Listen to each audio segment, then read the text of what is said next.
बिस्मिल्लाहिर्रहमानिर्रहीम। आज हमारा जो टॉपिक है वो है एंजाइम्स। तो एंजाइम क्या होते हैं? इंपॉर्टेंट बायोलॉजिकल, ज़्यादातर प्रोटीन होते हैं जो कि बायोलॉजिकल कैटालिस्ट के तौर पर काम करते हैं। ऑर्गेनिज्म में होने वाले जो केमिकल रिएक्शंस हैं उनको एक्सेलरेट करने के लिए इस्तेमाल होते हैं। तो और ट्रीमेंडसली इंक्रीज़ कर देते हैं 10 की पावर 20 टाइम्स तक ये रिएक्शंस को क्या करते हैं, इंक्रीज़ कर देते हैं। और इनके बगैर जो है ज़िंदगी इम्पॉसिबल होगी। तो ज़्यादातर एंजाइम हमारे पास प्रोटीन होते हैं, तो वो उसका बुनियादी स्ट्रक्चर हमारे पास अमाइनो एसिड से मुश्तमिल होते हैं। अमाइनो एसिड जब आपस में मिलकर ग्लोब्यूलर स्ट्रक्चर बनाते हैं, पीछे भी हमने फाइबरस प्रोटीन और ग्लोब्यूलर प्रोटीन पढ़ी थी, तो इसकी एग्जांपल किस में आई थी? एंजाइम में ग्लोब्यूलर प्रोटीन्स।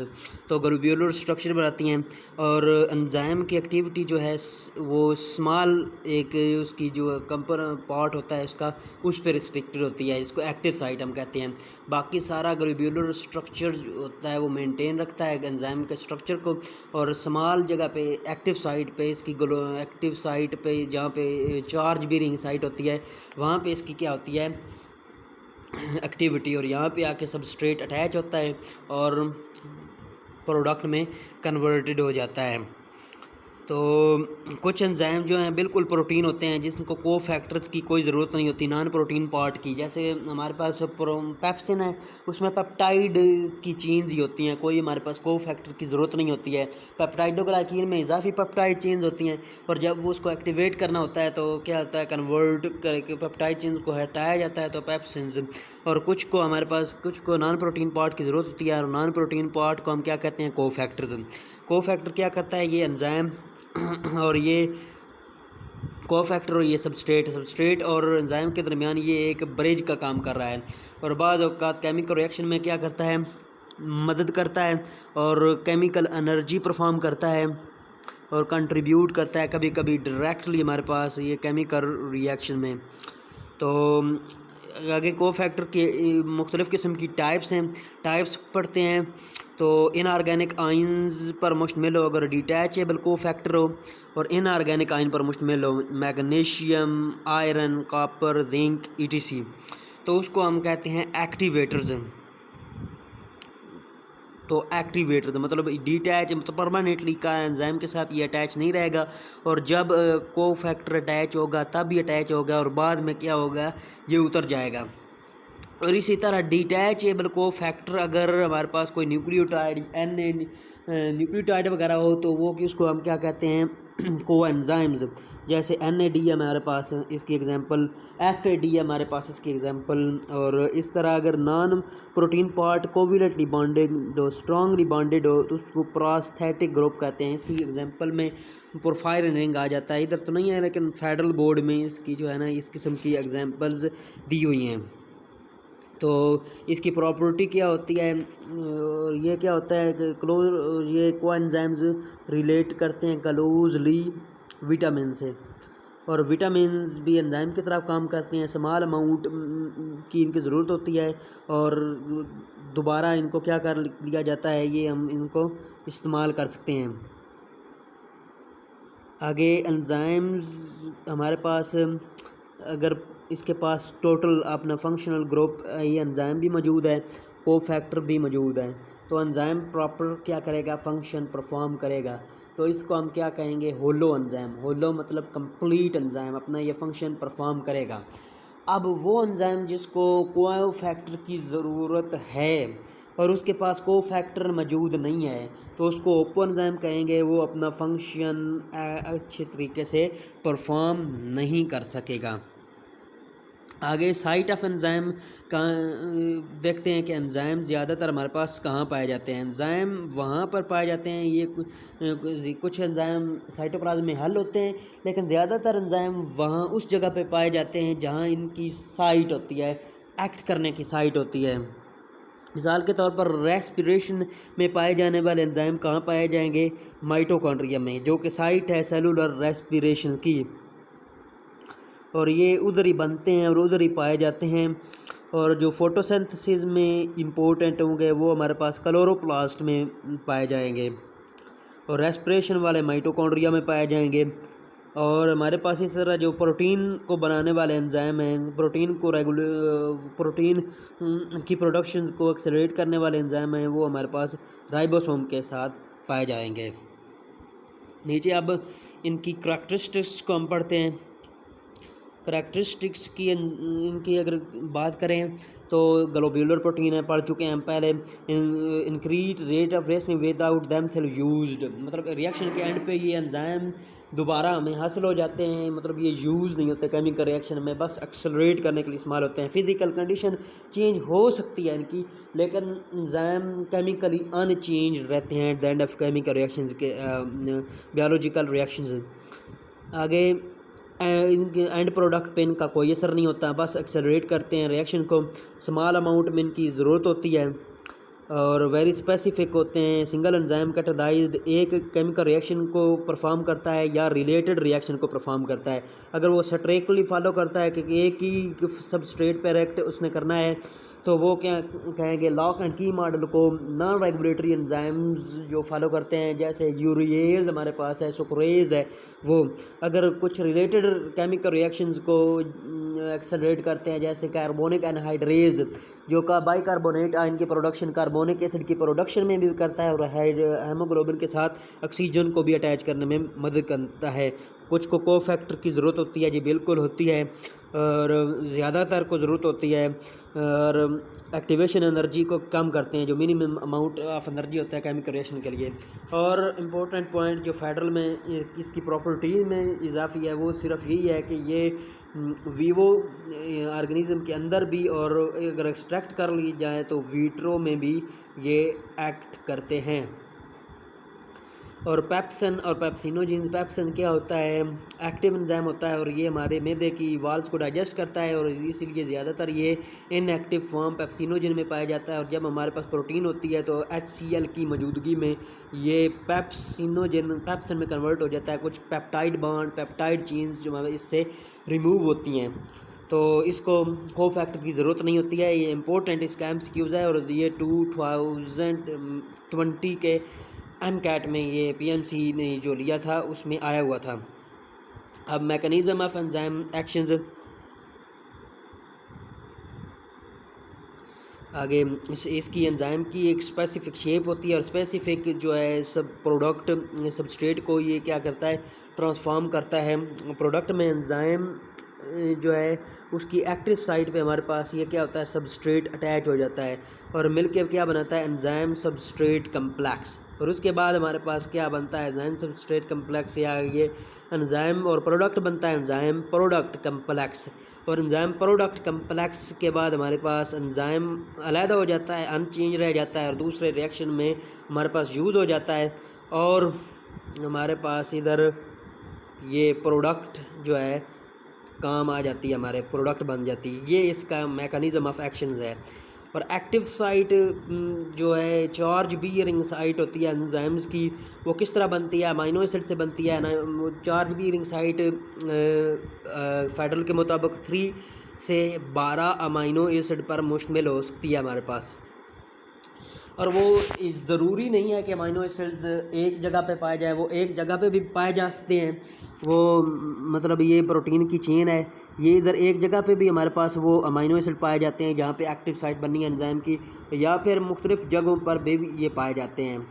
तो वो एक जगह पे एग्रीगेट होते हैं एंजाइम्स, मतलब amino acid site, amino acid पे मुख्तलिफ़ किस्म के वो जहाँ पे एक्टिव साइट होती है, जो एक्टिव साइट बनाते हैं तो वो एग्रीगेट करते हैं और आपस में इकट्ठे होकर एक्टिव साइट बनाते हैं। क्योंकि फोल्डिंग होती है इसकी, तो वो दोबारा उसी जगह पे आके एक्टिव साइट, इस तरह अमाइनो एसिड एक्टिव साइट बनाने वाले अमाइनो एसिड एक जगह पे आते हैं और एक्टिव साइट हमारे पास बना देते हैं।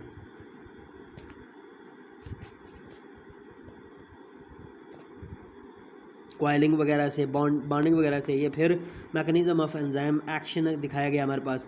एक्टिव साइट की आगे मज़ीद 2 साइट्स पर मुश्तमिल होती है।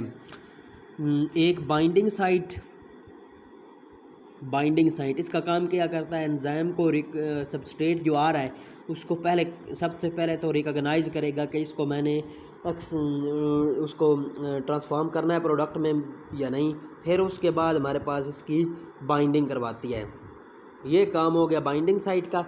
और कैटालिटिक साइट हमारे पास क्या करती है, उस बाइंड जो हो गया एंजाइम उसको प्रोडक्ट बनाने में बाइंड कन्वर्ट करती है प्रोडक्ट में कैटालिटिक साइट से। मतलब वो उसको एक्टिव साइट को कौन, एक बाइंडिंग साइट कैटालिटिक साइट को कौन करती है, वो भी एंजाइम सबस्ट्रेट कम्प्लेक्स जब बन जाता है तो एक्टिवेट हो जाता है, मतलब बाइंडिंग साइट ही उसको एक्टिवेट करती है। ये वही चीज़ ये वाली दिखाई गई कि एंजाइम अपनी जगह जहाँ पे बनते हैं, जहाँ पे उनका काम होता है, उस जगह पे ये पाए जाते हैं।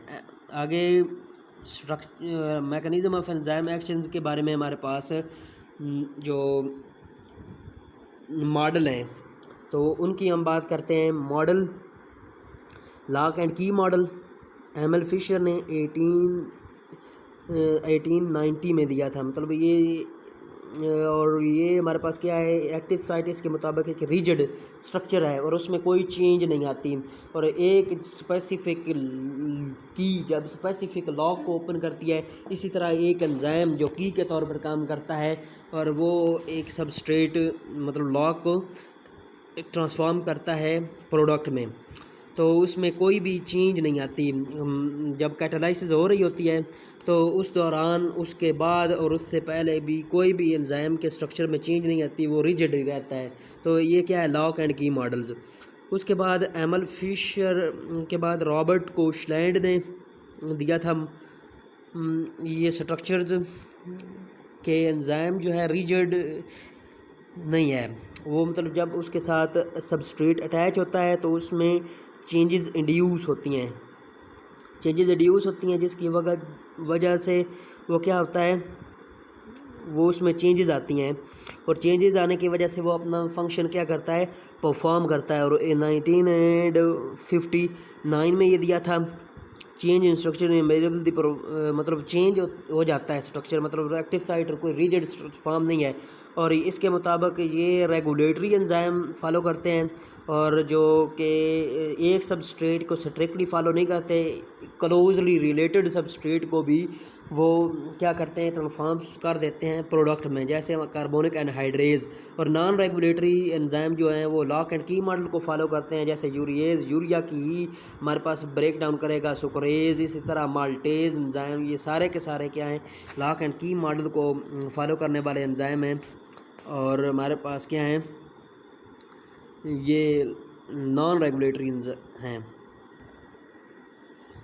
नेक्स्ट टॉपिक जो है factor affecting the rate of enzyme reactions, मतलब एंजाइम की आपस एक स्पेसिफिक क्या होती है, सीक्वेंस होता है अमीनो एसिड का, स्पेसिफिक केमिस्ट्री होती है उसकी, और स्पेसिफिक उसकी क्या होती है, हमारे पास शेप होती है। और कोई भी चेंज फैक्टर जो कि इनको चेंज कर दे वो एंजाइम की एक्टिविटी को चेंज कर देता है। एंजाइम की कंसंट्रेशन की बात करते हैं कि एंजाइम की कंसंट्रेशन किस तरह रिएक्शन रेट को करती है अफेक्ट।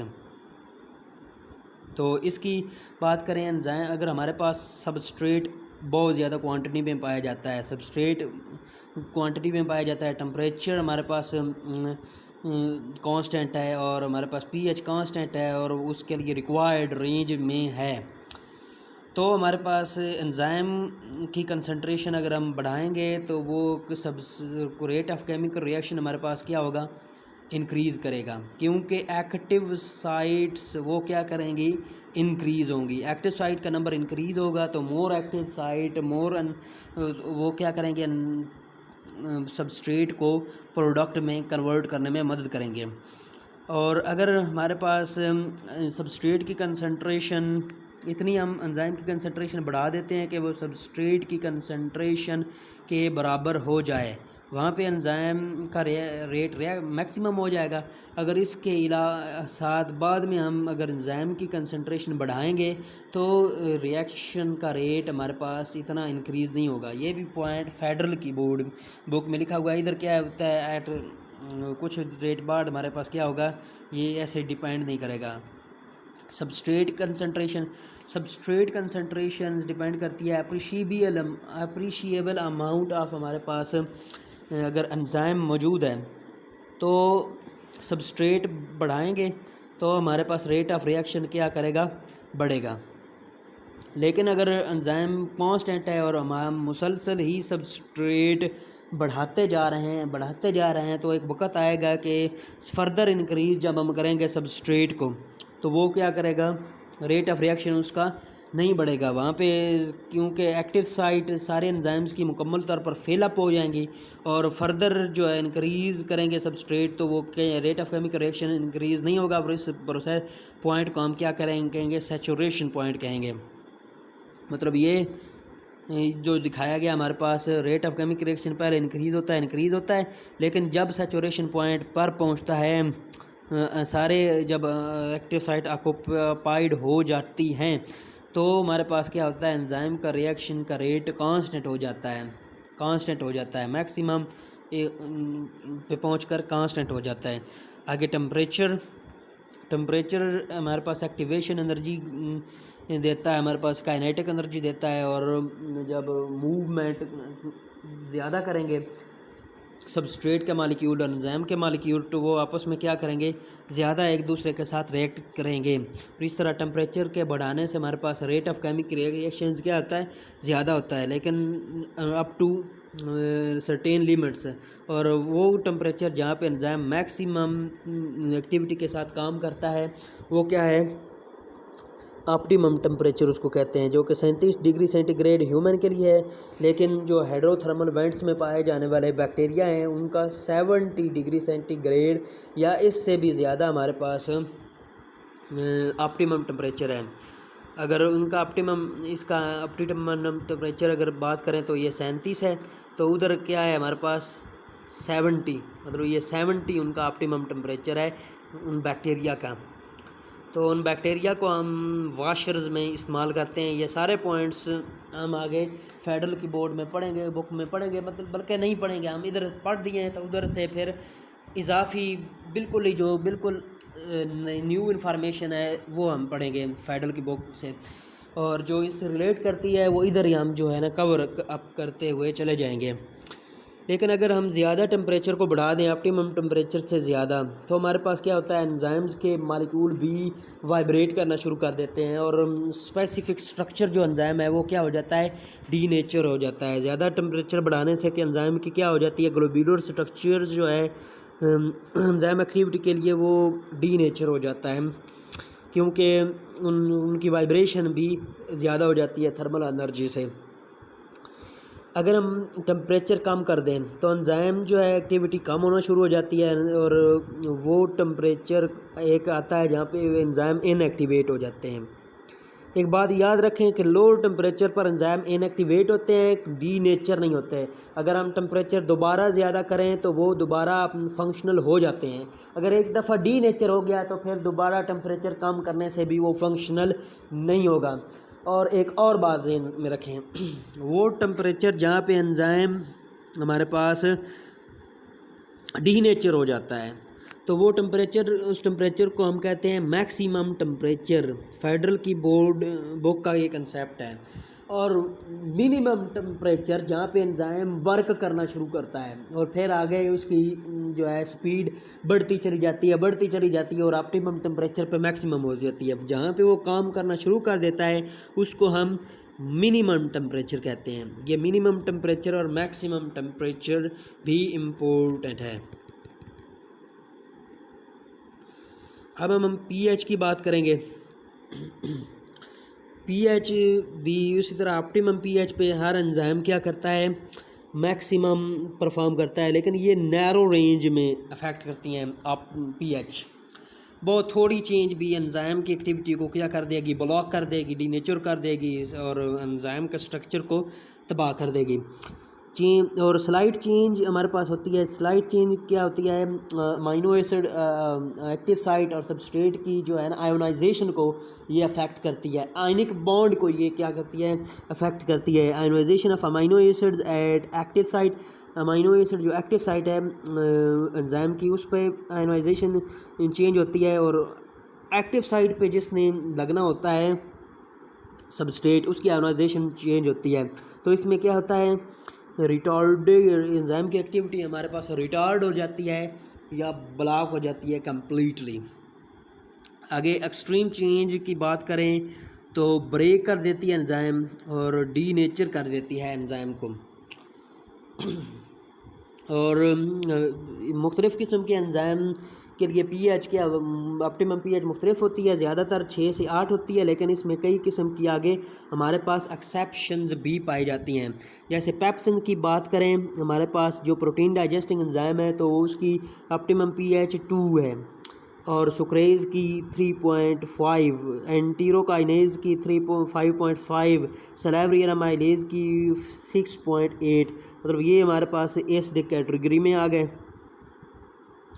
यानी कि 7 से कम है। और हमारे पास कैटालेज 7.6 और काइमोट्रिप्सन 7 से 8 और पैंक्रियाटिक लाइपेज हमारे पास 9, आर्जिनिन्स हमारे पास 9.7। ये भी पूछ सकता है इनकी पीएच कितनी है, और ये भी पूछ सकता है कि ये बेसिक हैं या एसिडिक हैं। और बाकी इनकी पेप्सिन एंजाइम प्रोटीन की डाइजेशन होती है जो कि मैदे में काम करता है, और ये हमारे पास क्या है, एसिडिक है। और इसी तरह ट्रिप्सन एंजाइम जो स्मॉल इंटेस्टाइन में प्रोटीन की डाइजेशन करता है, उसके लिए ऑप्टिमम पीएच 8 होती है, क्योंकि स्मॉल इंटेस्टाइन में बेसिक कंडीशन होती है, ये याद रखना है। और आगे एक और इम्पोर्टेंट पॉइंट के जो फेडरल बुक में लिखा हुआ है कि हमारे पास ग्रीन पपाया से हमारे पास एंजाइम हासिल होता है एक पापेन, तो वो हमारे पास एसिडिक और अल्कलाइन दोनों मीडियम में काम करता है। तो इधर आगे inhibitions of enzymes, inhibition enzyme हम अलग से इसको कवर अप करेंगे।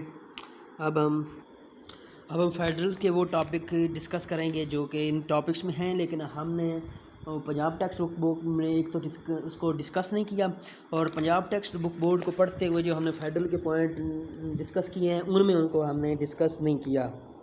तो सबसे पहले ये पाइन्स और पैटर्न्स जो हमारे पास साइंटिस्ट हैं, इन्होंने डाइजेस्टेज एंजाइम बनाया किस तरह, तो उन्होंने जो है बार्ली के सीड लिए और इनको ग्राउंड अप किया, तो उनको पता चला कि ये स्टार्च की डाइजेशन में हेल्पफुल है, तो उन्होंने इसको नाम किया डाइजेस्टेज, जो आज हमारे पास स्टार्च को डाइजेस्ट करने में इस्तेमाल होता है। और सारे एंजाइम ग्लोब्यूलर प्रोटीन है, सारे ऑलमोस्ट, लेकिन बिल्कुल ये बात करेक्ट नहीं है। हमारे पास राइबोजाइम ऐसे एंजाइम होते हैं जो कि हमारे पास आरएनए पर मुश्तमिल होते हैं और राइबोसोम में पाए जाते हैं, मतलब आर एंजाइम 100% कोई नहीं है प्रोटीन, मतलब कुछ हमारे पास आरएनए पर मुश्तमिल होते हैं। और राइबोजाइम की एग्जांपल हमारे पास पेप्टाइडल ट्रांसफरेज एंजाइम है। और मॉलिक्यूलर वेट एंजाइम की बात करें, 10,000 से लेकर 1 मिलियन तक इनका मॉलिक्यूलर वेट जो है वो जा सकता है। और सबस्ट्रेट किसके साथ अटैच होता है, जब एक्टिव साइट के साथ अटैच होता है तो वो नॉन कोविलेंट इंट्रैक्शन बनाता है, सबस्ट्रेट के साथ अटैच होता है। और ये इम्पोर्टेंट एमसीक्यूज़ है, इम्पोर्टेंट पॉइंट है कि वो क्या बनाता है, नॉन कोविलेंट इंट्रैक्शन हमारे पास बनाएगा। कौन कौन से नॉन कोविलेंट इंट्रैक्शन वो बना सकता है, हाइड्रोजन बॉन्डिंग और हाइड्रोफोबिक इंट्रैक्शंस। एक्टिव साइट ये हम पहले ही पढ़ चुके हैं कि 3 से 12 अमीनो एसिड पर मुश्तमिल होते हैं, और एक्टिव साइट स्कैटर्ड होती है इधर, तो वो अरेंज किस तरह होती है, मतलब इधर देखो ये एक्टिव साइट मुख्तलिफ जगह पे स्कैटर्ड है, तो फोल्डिंग के ज़रिए से वो इधर अटैच, स्कैटर्ड से हमारे पास इधर बिल्कुल अरेंज हो गई है एक्टिव साइट, और बाकी इनका स्पेसिफिक स्ट्रक्चर होता है। आगे चलते हैं, तो एपो एंजाइम, होलो एंजाइम, पेप्सिनोजेंस का भी हम पढ़ चुके हैं कि इनकी जो पेप्टाइड बॉन्ड है वो हमारे पास और चेन्स वो रिमूव की जाती है, तब जाके हमारे पास एक एक्टिव होता है, तो इसको कोफैक्टर की ज़रूरत नहीं होती है। अब कोफैक्टर की एग्जांपल्स, एक्टिवेटर हम पढ़ चुके थे कि एक्टिवेटर क्या है, तो हेक्सोकाइनेज में मैग्नीशियम प्लस जो है ये कोफैक्टर के तौर पर काम करता है। हेक्सोकाइनेज क्या होता है, हेक्सोकाइनेज 6 फॉस्फेट में कन्वर्ट करता है हेक्सोज शुगर को। जैसे ग्लूकोकाइनेज हमारे पास क्या है करता है, ग्लूकोज को 6 फास्फेट में कन्वर्ट करता है। ग्लूकोज भी 6 वो भी क्या है हेक्सोकाइनेज, तो 6 फास्फेट में कन्वर्ट करता है। और इसमें को फैक्टर हमारे पास जो कि एक एक्टिवेटर होता है, मैग्नीशियम के तौर पर काम करता है। और हमारे पास को एंजाइम की एग्जांपल लें कि वो कौन सा को फैक्टर रहता है, तो अल्कोहल्स की जब हमारे पास डिहाइड्रोजिनेशन होती है तो हमारे पास NAD convert plus positive convert हो जाता है NADH में और एल्डिहाइड बनती है। रेस्पिरेशन वाले चैप्टर में हम ये डिटेल के साथ पढ़ेंगे। तो उधर अल्कोहलिक डिहाइड्रोजिनेट एंजाइम हमारे पास इस्तेमाल होता है, तो NADH प्लस उसमें क्या होता है को फैक्टर के तौर पर काम करता है। प्रोस्थेटिक ग्रुप की हम एग्जांपल वैसे ही पढ़ चुके हैं कि आयरन कंटेनिंग पोरफायरिन रिंग जो है अटैच होती है साइटोक्रोम के साथ, ये एक प्रोस्थेटिक ग्रुप की एग्जांपल है। आगे हमारे पास मैकेनिज़्म ऑफ एंजाइम एक्शन आ जाता है।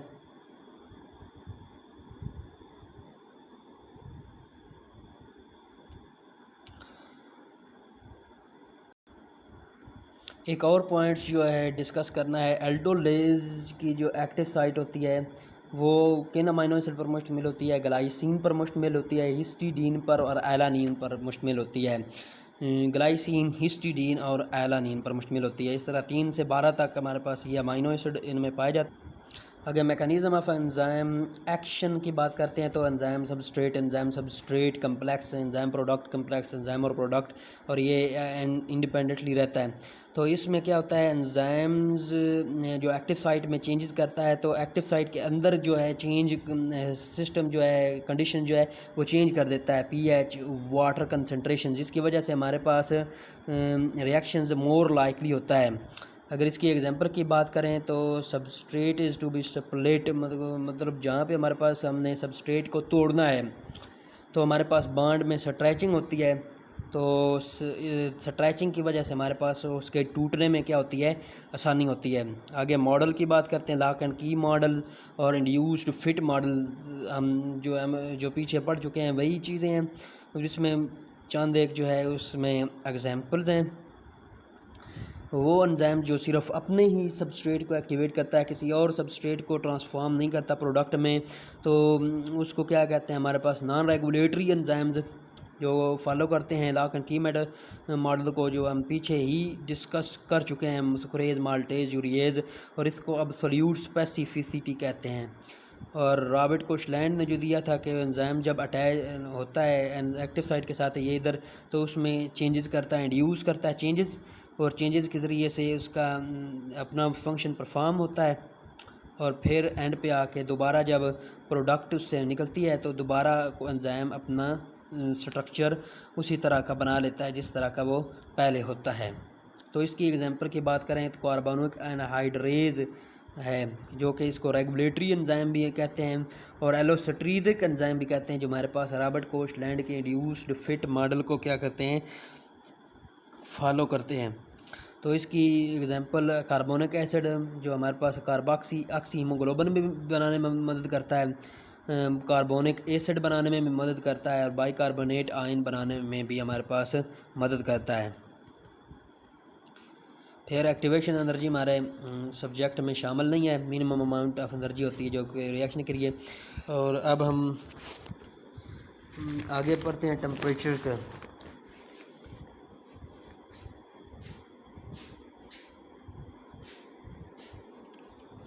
और लॉक एंड की मॉडल में क्या है, एंजाइम एक की के तौर पर काम करता है, उसके जो नॉच्ड पोर्शन होते हैं वो एक्टिव साइट के, जो कि जैसे की के नॉच्ड पोर्शन होते हैं और एक्टिव साइट उस तरह के नॉच्ड पोर्शन होते हैं। ये देखो की तरह का इसके पोर्शन है, तो ये एक्टिव साइट में होता है, ये बात है।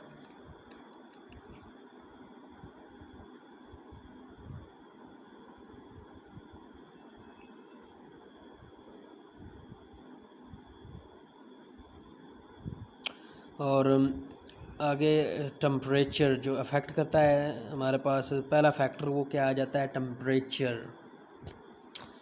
टेम्परेचर की बात करें तो जैसे हर एक एंजाइम मैक्सिमम टेम्परेचर पे मैक्सिमम एक्टिविटी ऑप्टिमम टेम्परेचर पे शो करता है। उसके बाद हमारे पास क्या हो जाता है, ये डीनेचर हो जाते हैं। डीनेचर पर सेकेंडरी और टर्शरी स्ट्रक्चर हमारे पास इनका क्या हो जाता है, डीनेचर हो जाता है। या सेकेंडरी टर्शरी और क्वाटरनरी स्ट्रक्चर हमारे पास इनका क्या हो जाता है, डीनेचर हो जाता है। और इस बाकी मैक्सिमम टेम्परेचर जहाँ पे वो क्या हो जाता है, डीनेचुरेशन होती है, पहले हम जिसका डिस्कस कर चुके हैं। और मिनिमम टेम्परेचर 5 जहाँ पे लो टेम्परेचर जहाँ पे वो एक्टिविटी शुरू करता है वो होता है। और ये हमारे पास बैक्टीरिया का 70 तक होता है और ह्यूमन का 37 से 38 तक ऑप्टिमम टेम्परेचर होता है।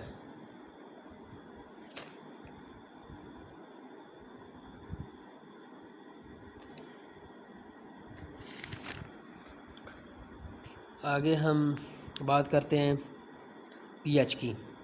पीएच ऑप्टिमम पीएच पे काम करते हैं मैक्सिमम कंडीशन पे।